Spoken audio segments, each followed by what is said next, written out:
Good evening. I know we have people joining from all over the world.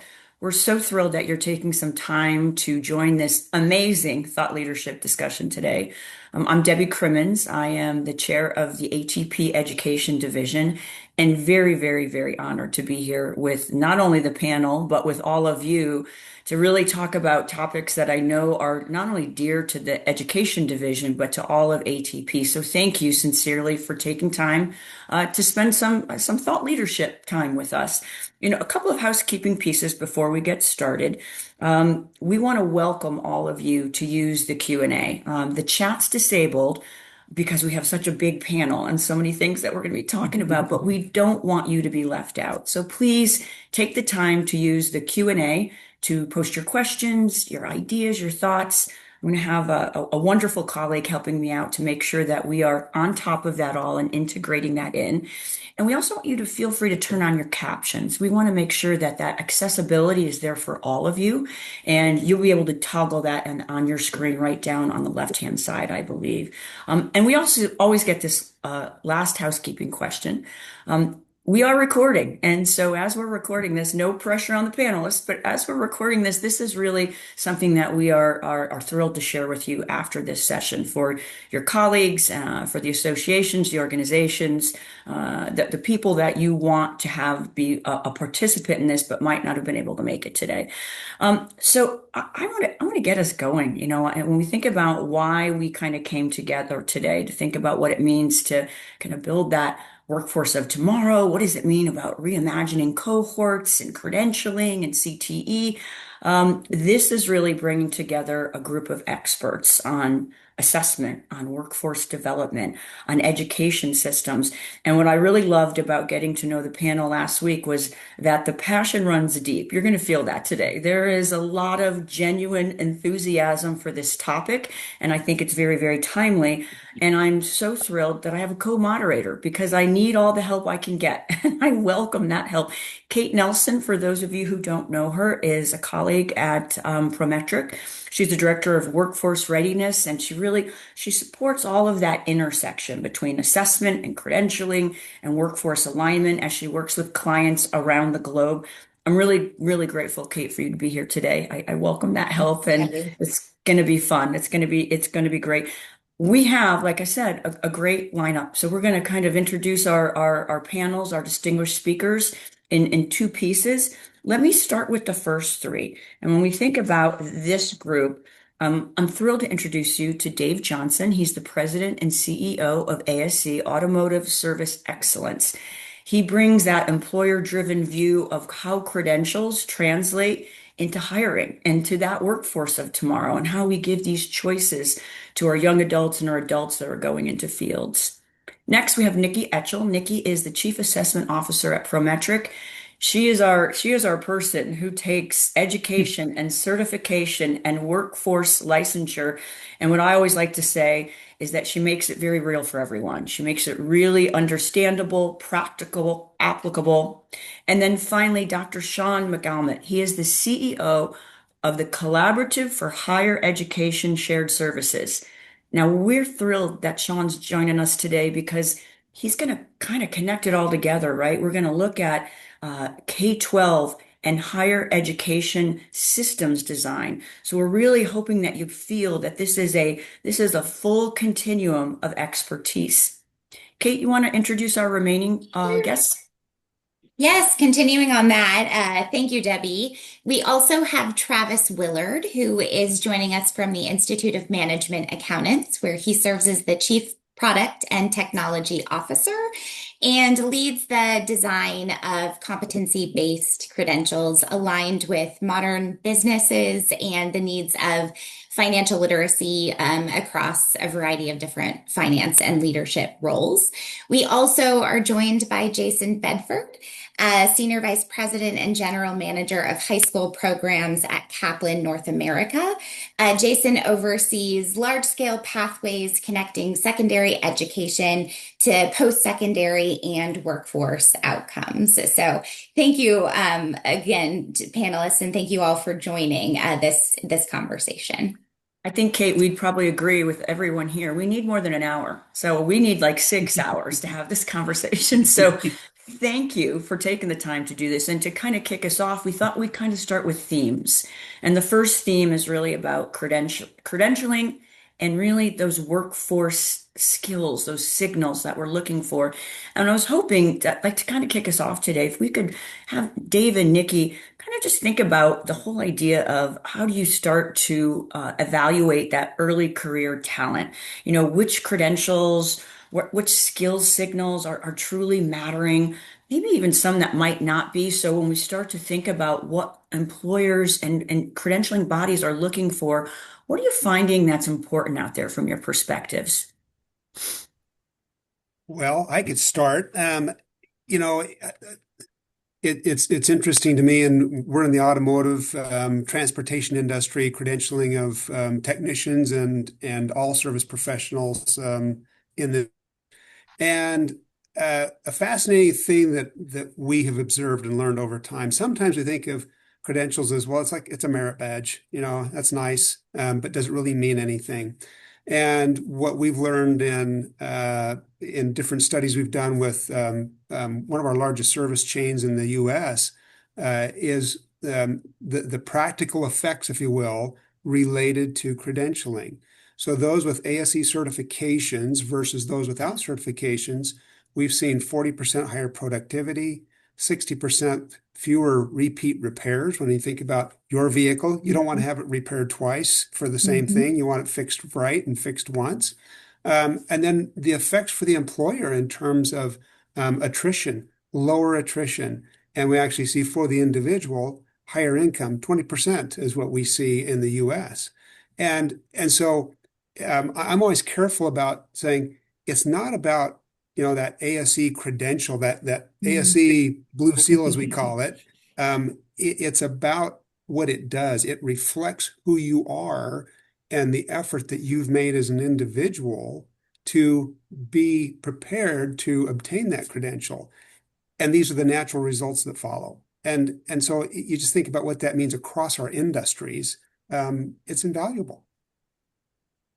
Yeah, and I think thanks. I agree with that. I think what's interesting to me is, we work across a wide variety of industries, and regardless of the industries that we work in, as Dave said, I think when we talk with employers, the things they're looking for is can you do the work on day one, right? And Mm-hmm. will you keep getting better, right? Like that's the other question. And the signals that I think they're looking for are, do you have the validated job relevant knowledge and skills, right? And there's certain things that they're looking for that. I do think credentials are one of the things that is helpful.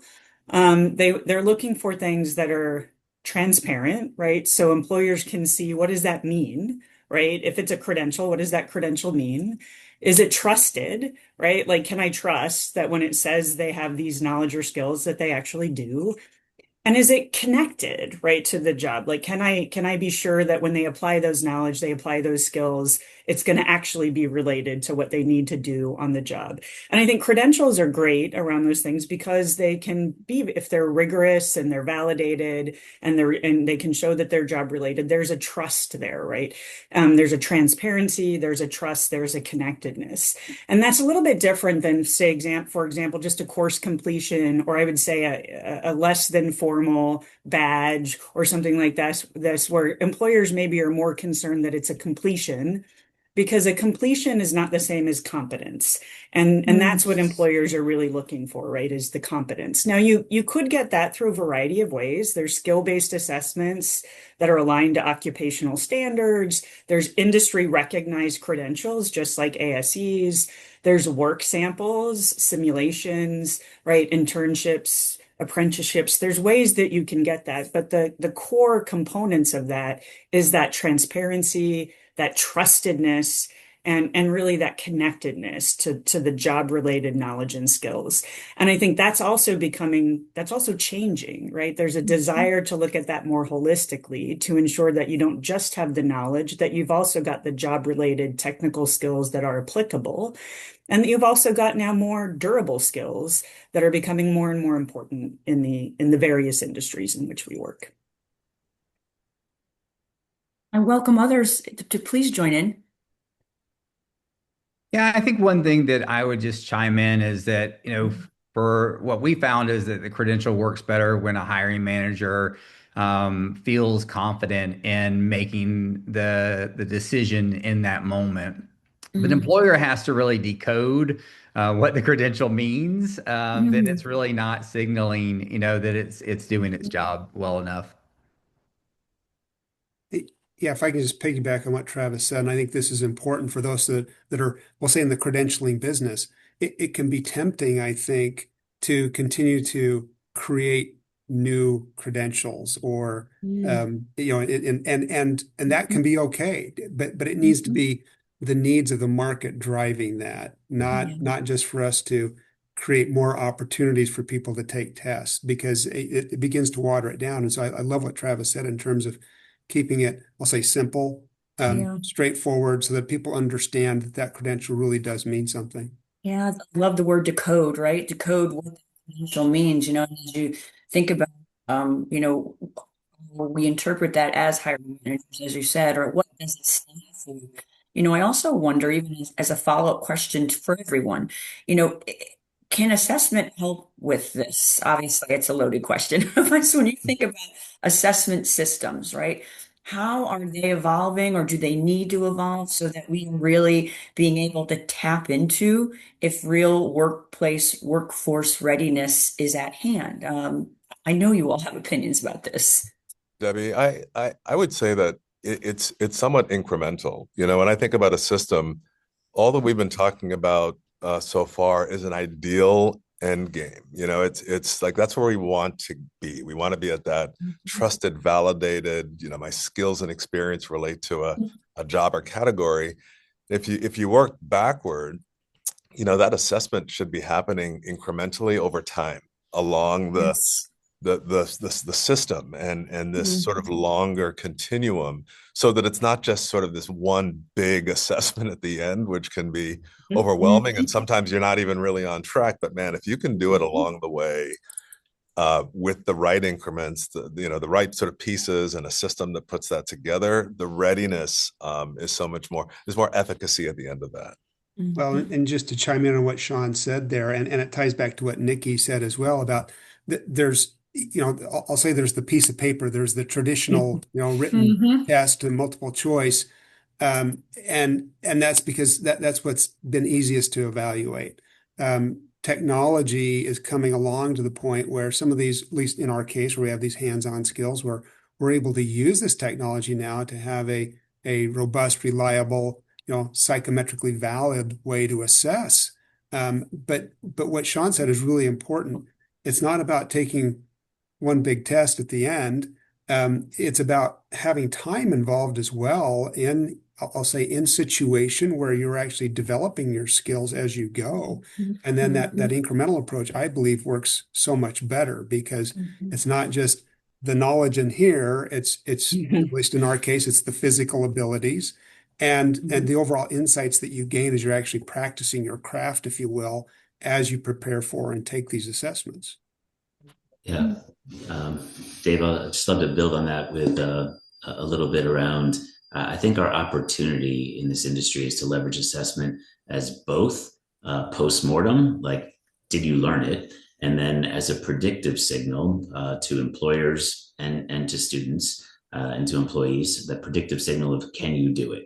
And help them build interest and confidence along the way. And starting in high school, like Kaplan is absolutely still delivering world-class test prep for students, but we're also evolving to support students with experiences learning decision guidance because we know that the Mhm. bubble sheet isn't the only or strongest signal for Mhm. students. Like it's a blend of academic experience, performance tasks, challenges, the real world linkage, and candidacy building, both for future Mhm. education or future jobs that are penultimately important. And so, as we think through the kind of dichotomy of subject mastery and durable skills that Nikki Mhm. before, right? It is a combination of both. It is the how and the what that is so important with this generation of students. And durable skills, we highlighted as 21st century skills for a long time. There's the qualities that are really valuable to employers and entrepreneurs to be successful in school and life. And we're starting to see more evidence of this combination in a portrait of a graduate work at both state and district levels, that really honor and recognize this. And so that's a good early indicator to see that assessment can be more holistic and start to develop both kind of that postmortem and predictive signaling. And Debbie, you used the word system, which I found really interesting because I didn't, in my brain, think of it as assessment system. I thought of it as sort of learning and pathway system for students. And when we think about, we spend a lot of time thinking about sort of the workforce of tomorrow, right? Which I think to both Sean, I think Dave mentioned it, Jason mentioned it, like it's not an end one assessment around one credential or one educational program. It's a pathway or a system, right? That should start, right? Or a continuum that starts very young, hopefully, right? Because when we see talent gaps, right, that we have today, right, they're often also not just they're talent identification gaps. Not only have we not always been able to see the full suite of knowledge, skills, and abilities because we haven't had the tools that would allow us to do that, the tools that we now have more of today. But even the students didn't have the capability to always see the talents that they had and then the opportunities that potentially could afford them. And so when we think about the system that they have available to them, that's the kind of system I was thinking about in relationship to this. I think there's certain things they need with that. And I think with that, it's access, it's guidance, right? And then it's proof of competency. And that access, I think, includes like even the basic things, right? Like transportation, like scheduling, broadband access. Like when we think about work-based learning or dual enrollment, right? If that's not available to everybody, then we don't have the right access, right? Available for the full suite of talent that we have, like in the US and or globally, right? If we don't provide like guidance, not everybody has at home, right? People who either have the knowledge or the time because they're working multiple jobs or what they might be doing to provide their kids the guidance to understand the different pathways available to them. And then, frankly, if we don't provide people portability in their proof of knowledge or skills, if they can't take that to different schools or different organizations or different colleges or different institutions, if learning only counts in one place, right, then students with fewer resources, they pay the bigger price on that, right? So if a pathway for opportunity only counts if you have a car or, a parent who has time to take you somewhere, then we don't have, right, the system in place to ensure that kids get the opportunity to see the pathways or we don't have the capability to even identify the talent that's out there to help close those gaps, right, that we see, which is not only good for them, it's good for all of us who need that talent and across our marketplaces. I love what you just shared there, Nikki, because I want to tap, and I know we all want to tap into the alignment of equity and access, and how we increase those things, for candidate pipelines. I think there's a couple of different directions in which we will take that conversation, and interested to hear from the panelists. There is an education component at the very beginning of this, right? So we'll get into the actual candidates themselves being able to articulate their professional pathways, but we've also talked about the value of the credential in the market. So not only do students need to understand, educators need to understand, the industries need to understand, employers. There's so many different people who need to be able to articulate the value prop.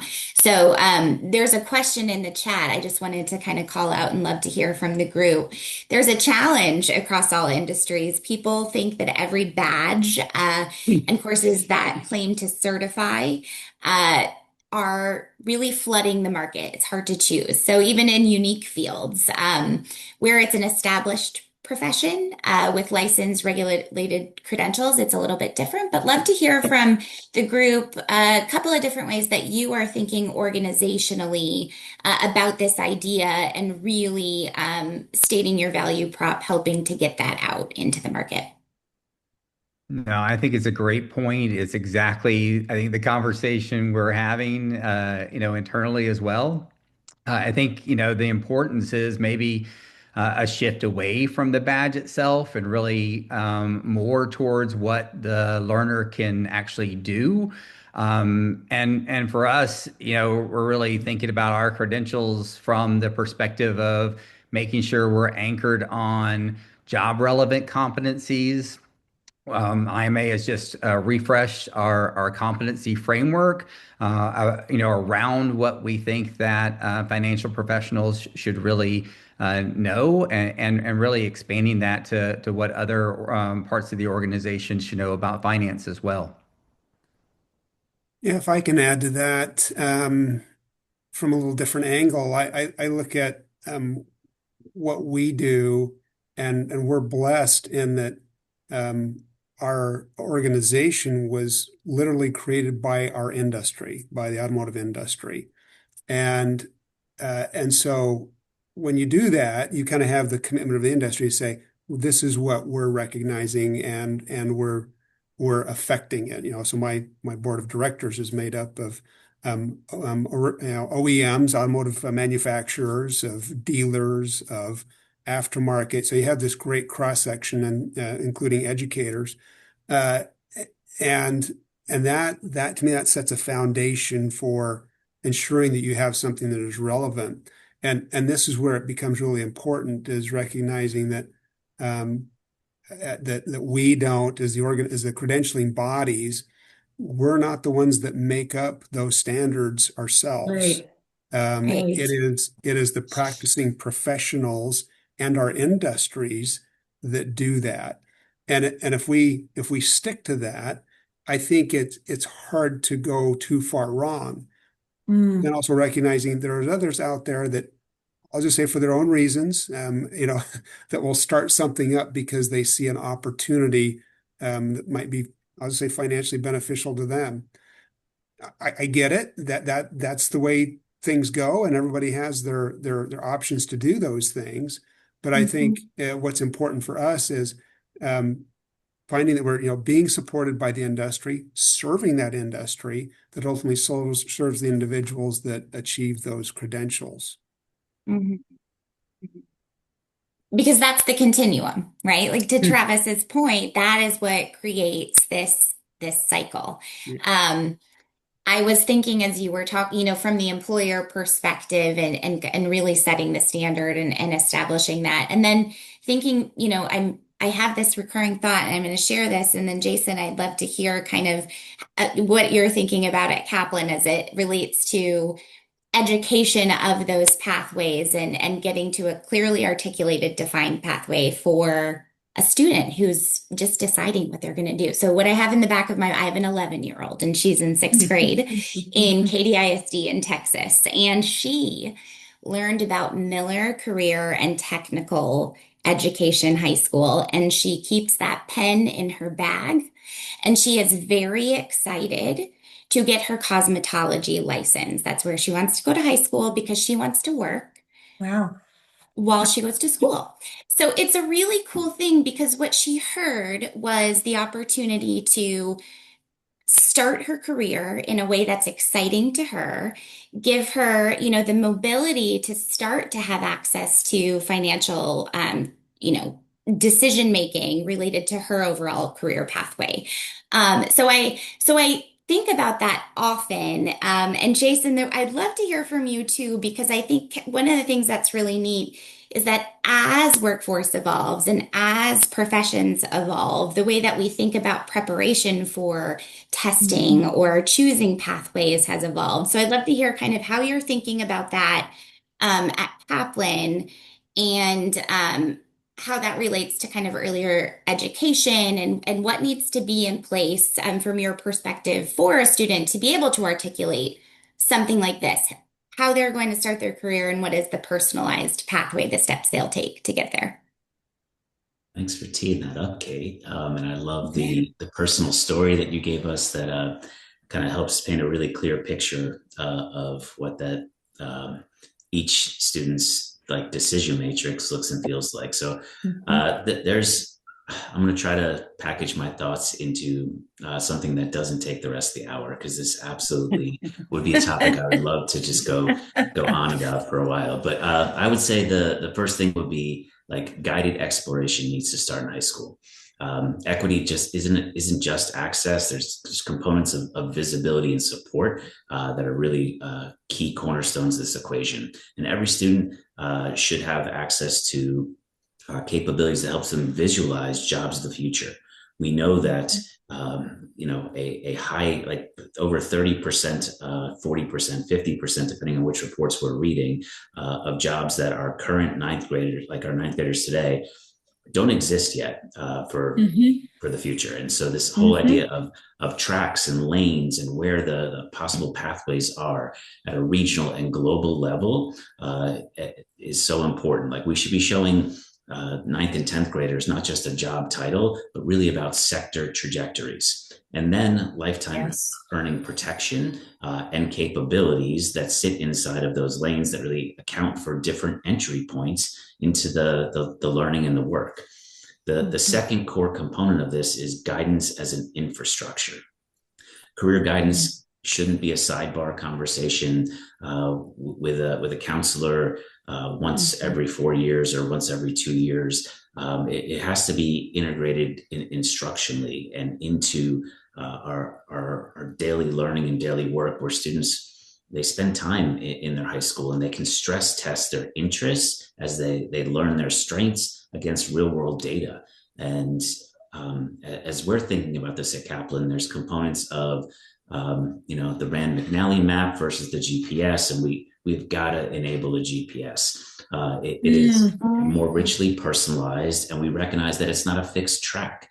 There is a lot of variable, and some of it comes from industry, and some of it comes from our personal choice and preference. And so a fixed track is a pipeline, and if you're not in it, you're out. A variable roadmap is really about a decision tree and the guidance and support that can be around that to help students evolving strengths and skills. Let it be a little bit more of a compass for them.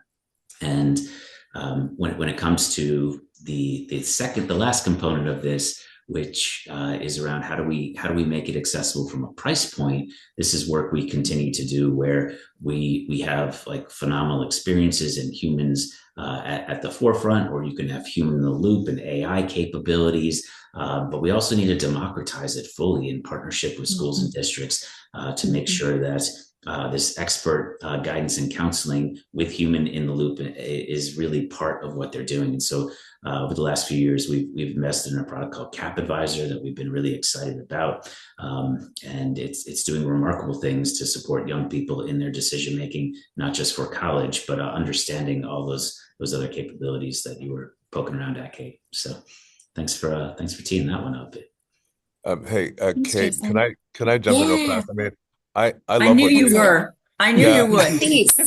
I love what Jason just described. I mean, he's actually describing a career readiness system. And interestingly enough, I mean, I think that the federal government actually started allocating CTE funds funds around career and technical education as early as middle school, pre-middle school, to really sort of extend on what Jason was saying. I mean, that preparation starts with a lot of exploration, and then I think Jason, you were also talking about how you integrate career learning into a curricula. It's not just sort of a once a year career advisor moment. And not to mention, I mean, it also speaks to the importance of educating career advisors around a modern workforce. I think, career advisors are doing amazing work. They've got, the ratios are sometimes hundreds of students to one.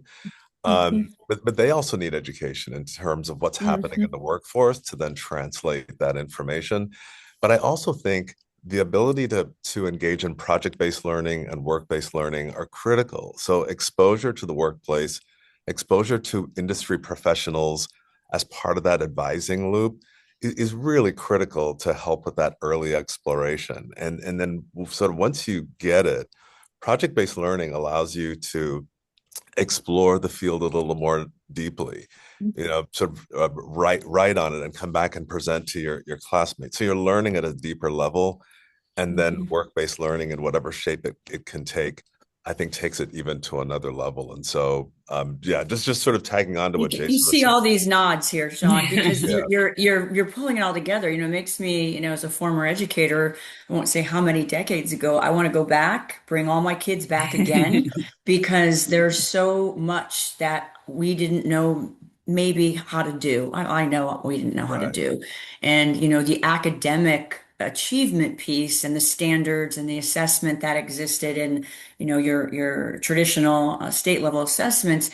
I don't know that I was ever really able to offer that exploration to my students as they started to go out in the world. And as much as, I enjoyed teaching English literature or any of the academic, right, content areas, I wonder now the students who are coming through and getting to experience. I think, Dave, you said it last week, but I have an older brain. The career lattice, right? Not the ladder. I loved that. And you said you stole it from somebody. Now I've stolen it from you, and I'm going to use it everywhere. Feel free. But think of the lattice. Think of what you all just described and what we're able now to offer students, but to also offer to the people who are guiding the students on what those options are and how quickly, to Jason's point, they're changing, right?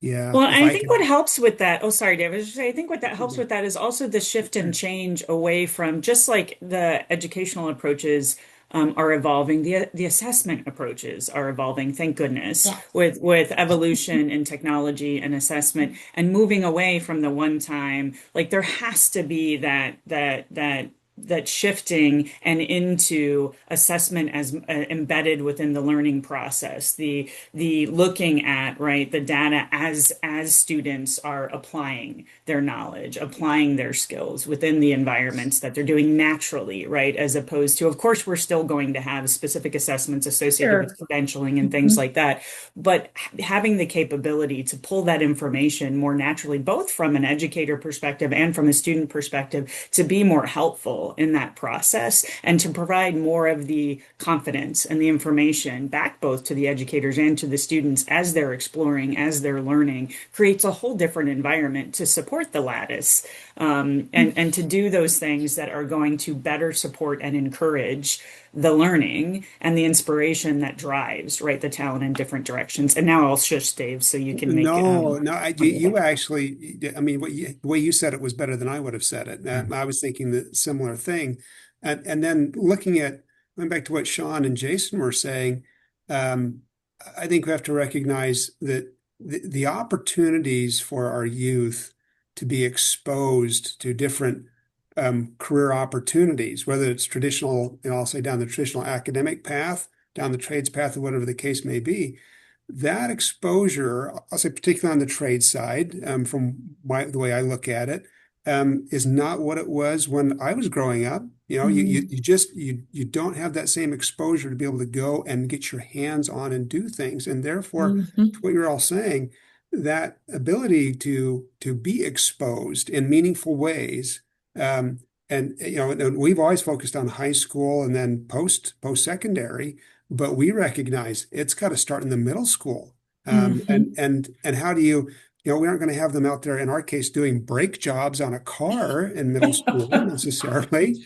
But you start to expose them to the concepts, right? And they start to get a feel for, well, what are my interests? And then as they progress into high school, then they have those opportunities to get more hands-on, and also as was discussed, you have these assessments that can be taking place as they're going through that, to me, do two things. They gauge their competency. How are they progressing? Are they getting the concepts?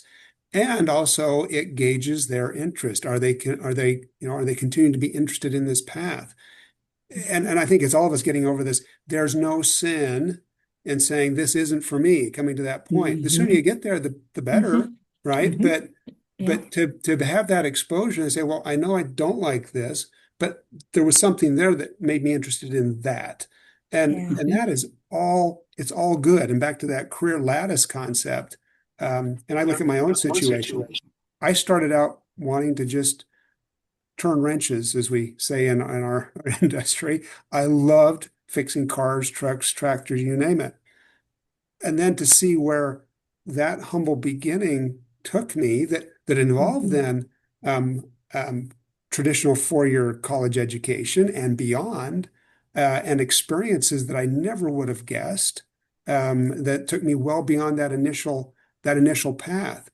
And yet, if I had not had that desire and gone down that path on the technical hands-on piece, I would have never had the success I did, when I adjusted that path into other areas of that career lattice. And so all It of was things your own came together learning. so well. It Yeah. was your own Learning. learning, right? It was really your Yeah. own learning. And Sierra has got a follow-up question for everybody in our Q&A that really is about apprenticeships, maybe internships, like just, sometimes those are hard to start. You're doing that exploration and you're figuring out if it's right for you or not, but you also have all these choices. And she's just wondering if any of you have any kind of experience in that and how you support this kind of experiential type of learning, and how to integrate maybe that into the program. Sorry, I feel like I'm talking too much, but that is right down our alley, and the struggle is real as well. Um, that is, to me, it fits in with just what we were talking about. I'm sure that's why you popped in that question, because it does Had to. fit It right was with right this whole conversation. How do there.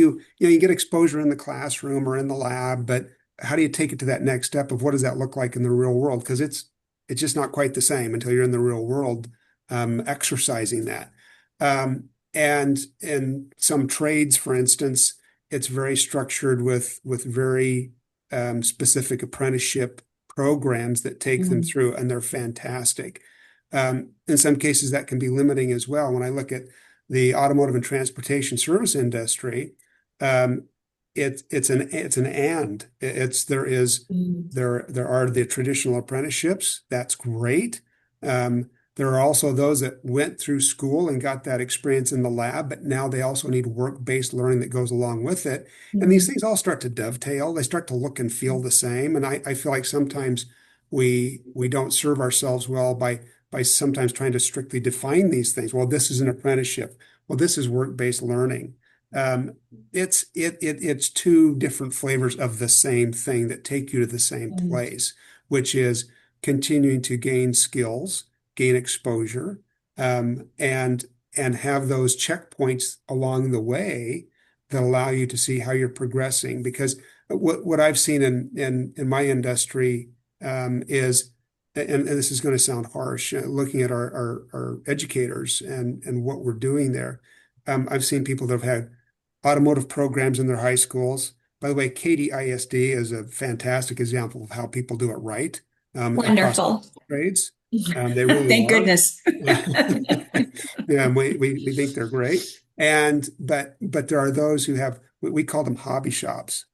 And so they may be learning something, but it was based on the instructor's hobby, their hot rod or their boat or whatever the case may be. Mhm. And at the end of the day, you've cheated a student out of what they deserve, which is something that's going to lead them to a productive, skill-based career. And so that's where it's important to have true work-based learning, true apprenticeships.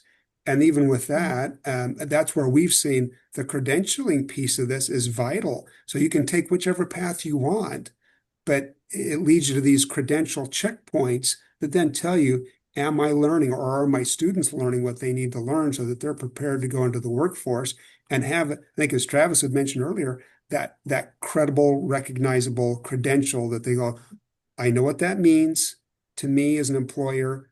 I know where they're at, and Mhm. I can work with them and continue to develop them.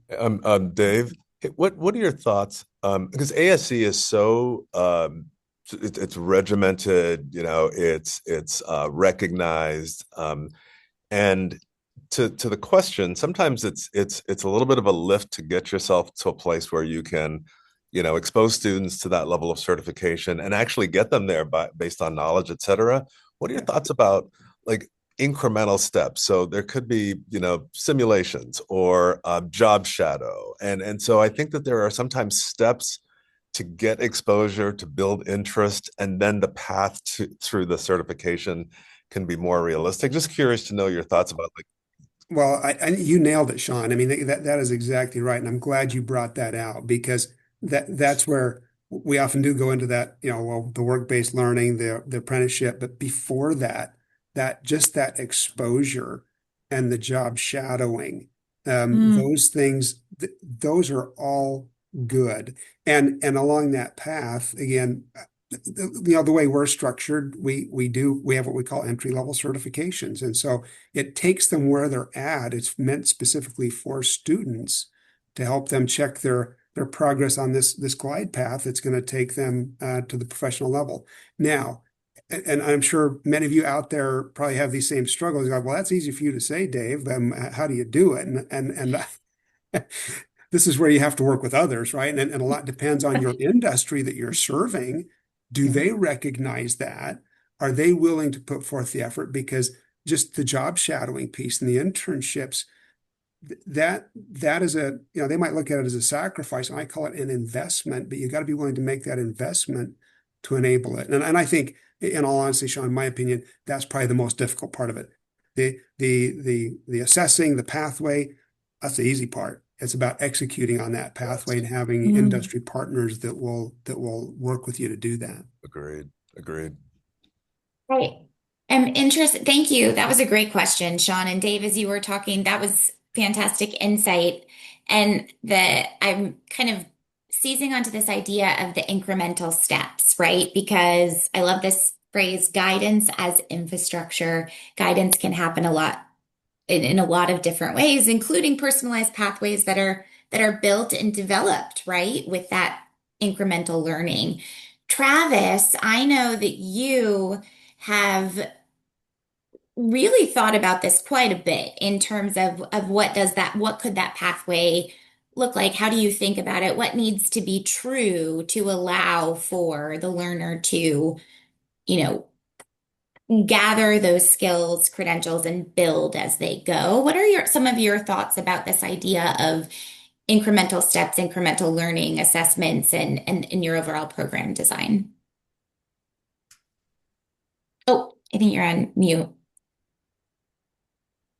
We should have learned now for years of being online. I want to go back to one of the words that Dave used earlier, and that's confidence. Because I really think what resonates with me is when we think about financial literacy, I Mhm. think it becomes more about, do you have the confidence to make decisions with incomplete or imperfect information? And Mhm. oftentimes we have to look at what are the trade-offs. It could be different skills in the area of risk management or long-term impact.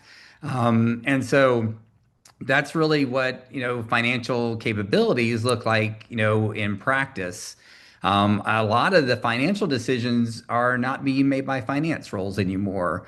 They really are coming back to product teams or operations, program managers. So we really have to think about those incremental steps of how do you find that financial fluency, and make that more of a general workforce skill and not a specialized one. And I think those individual pathways can really help unlock the opportunity for non-traditional finance roles to kind of take part in that learning. Yeah, and Debbie, if I could add something here, I think this goes to thinking differently about the way we even use the tools we have or have had in relationship to defining jobs, defining markets, and thinking differently about singular jobs versus job families versus markets. We have traditionally an assessment, for example, always thought about job task analysis, right? Defining minimal competency for a singular job, right? So that's, will I perform, right, the job in a minimally competent way on day one? That doesn't tell an employer, am I going to be good at the job a year from now, 2 years from Good now, point. 5 years from Yeah. now, Oh, yeah. right? That's about day Yes. one. So as we evaluate that for day one. We don't look at skill mapping, for example, for 2 years from then, 5 years from then. We certainly then don't look at it for a job family, right? Or a general area like financial, sort of foundational financial knowledge across multiple industries, for example. Or in this case, in this day and age, foundational AI knowledge across a number of industries. We now have Mhm. the capabilities to use different tools, and we're starting to certainly, design some things around this from a Prometric perspective around how do we start mapping skills, not just at one job level or minimally competent in one job, to then look at skill mapping longer periods of time within that job or within a job family or foundational skills across multiple jobs so that you can start thinking through how do you map that down, for example, from your first credential down into some of those foundational skills into a career and technical education program or across foundational skills for across any industry, and have the confidence that you can lattice those, I love that term too, I across know. multiple areas, or again, link them into a variety of smaller accomplishments that can eventually sort of continue along the pathway that gives, whether it's students or anybody continuing to consider what they want to do with their career, the confidence that they do, those skills and those competencies that they've acquired do continue to help them throughout whichever job or market that they're looking to enter in. And those are things we just didn't have the capability to do before. So it just opens up our capability to think about things differently. And I think it's being in rooms virtually or physically like this one to go, ooh, we need to be talking to each other about what the needs are and the things are that Dave's already doing and Travis is already doing and Jason and Sean are thinking about and putting in place and connecting those together because we're each doing pieces. And if we're doing those pieces independently, we're never going to quite get that connection that we need to make the biggest impact. But when you get in these rooms together, you're like, these are brilliant people doing brilliant things. And if we connect together, we'll make the biggest impact. And that's what to me is the most exciting about Mm. all the great work that's being done around, our areas today. Nikki, I I, agree. I feel that, sometimes when I think about a system, I've had the great experience of having sort of technology enable some of this. And what you were talking about is really, in my mind, it's sort of profile or persona building. And if that's captured somewhere in a system and you can sort of serve up the items or the skills or the opportunities and experiences that fill out that journey, you've created a really great and intuitive career readiness system that's technology enabled. And like you're Mhm. saying, I mean, we've got capabilities now, 30 years after I started all of this, that allow this to happen in real time and in an adaptive way according to where a student is, or a young person or a young adult is at that moment. And so I don't think we can ever forget like how technology can, will, and is playing a role in all of this as well. Hey, can I just add to that? And I may be going down a little different path, but it made me think of what is our attitude as a credentialing industry, if you will, about what are those credentialing assessments, tests are meant to do. If I go Mhm. back in time, I know how I viewed them, and I think it was fairly common was, okay, you come to the ivory tower, you kiss the ring, you answer all of my questions correctly, and if you don't, you're an idiot and you're banished forever. And and that is, and I look at where we're at today and think about the technology comments Sean made. We are in such a different place. And I look Mhm. back at that and I go, that is, it may be controversial. I know there's some, professions out there where that may still be the case and that there may be reasons for it. But I'm suggesting that by and large, that is falling very short of what we can offer and provide as an industry. Mhm. It's not just about, well, are they competent enough to get this certification and go have a happy life, or you're not, Yep. and you failed, and you're useless. Um, Mhm. it's coming to this realization that what we're meant to do is enable. And even when Mm. as you're going along that incrementally and learning, and you go through assessments and you fail that assessment, doesn't mean you're a failure. It's an enabling thing. Now if we're doing this right, if we are letting people know, Mhm. here are the gaps that you need to fill. Mhm. You're great. Here's some things you're missing. Now you know Mhm. where to target your efforts Yes. to achieve success.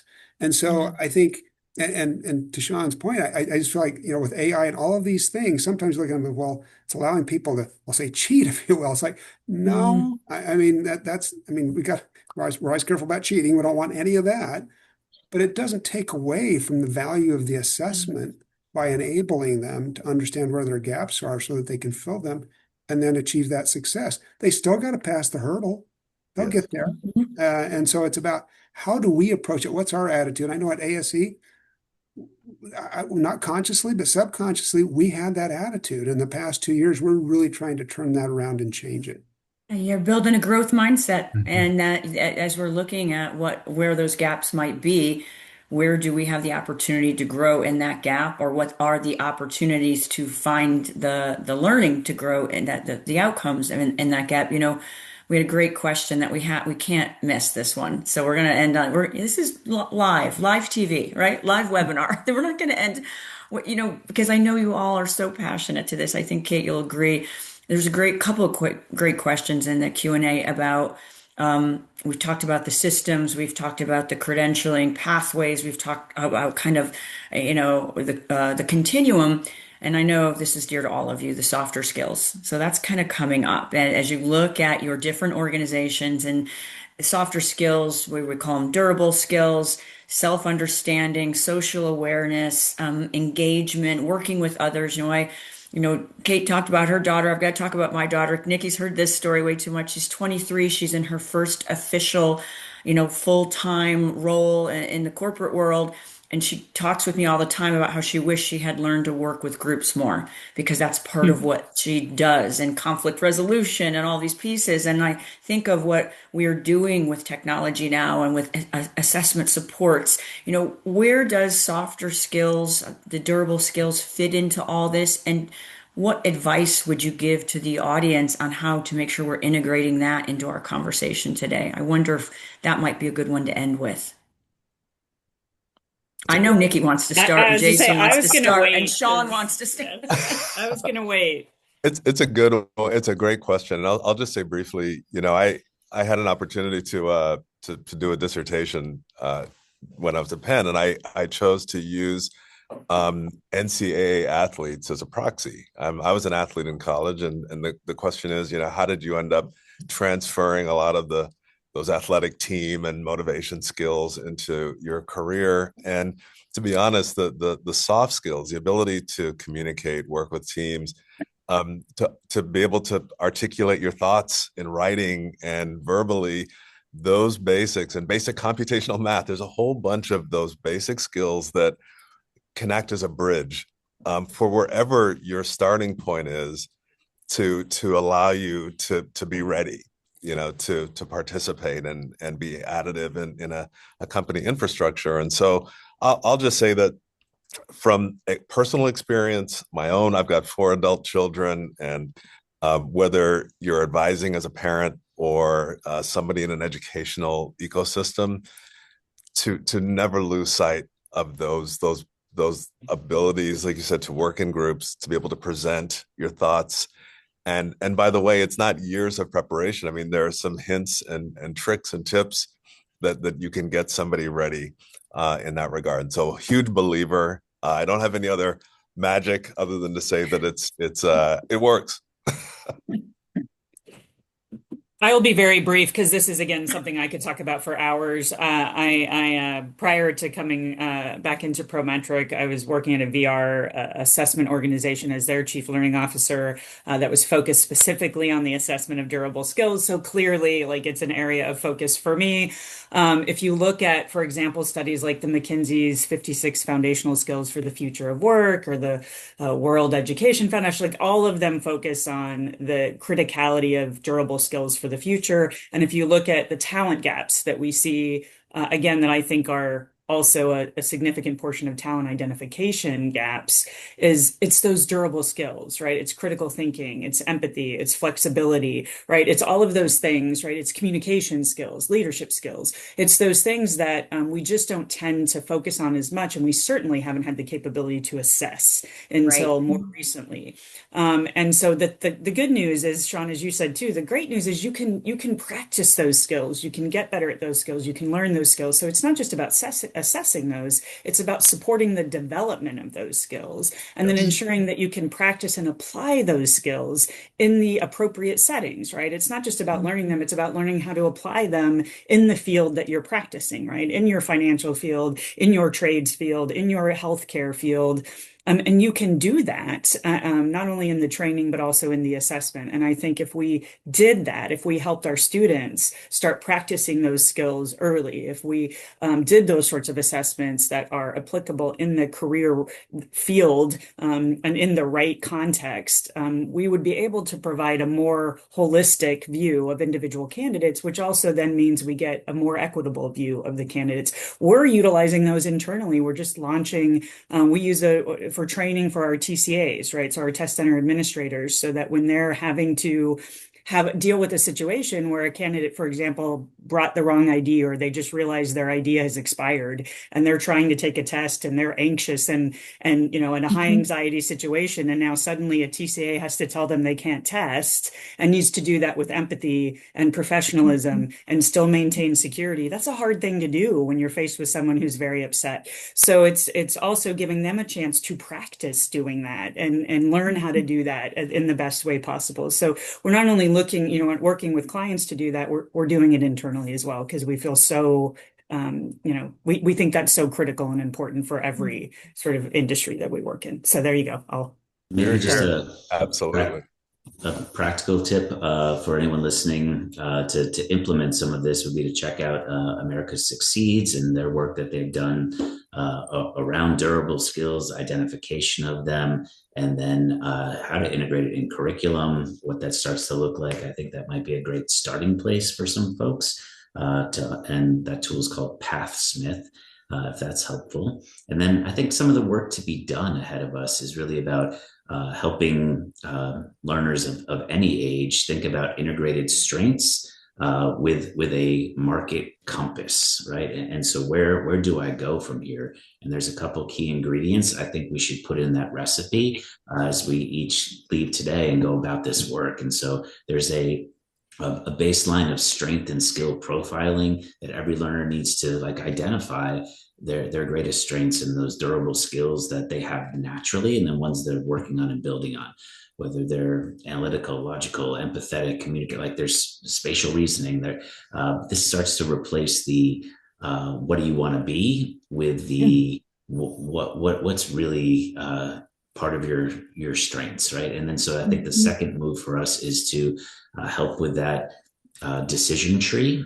So this is some type of hopefully visual interface where students can understand the variables, whether it's geography or AI disruption, or their roadmap has to be able to recalibrate and recalculate for them and give them visibility to jobs of the future and the job market of today and the local apprenticeships and opportunities that they have to gain that experience. I think the last ingredient I'd recommend is this whole market signal and making sure that we're bringing access to our workforce and to students to understand their current skills and the knowledge that they're building, that it aligns to growth sectors and opportunities and help shift them from passive recipient or even not aware of these things to active seeker and really in pursuit of their value to an employer or their value contributing. So those are a couple of things I would toss out there.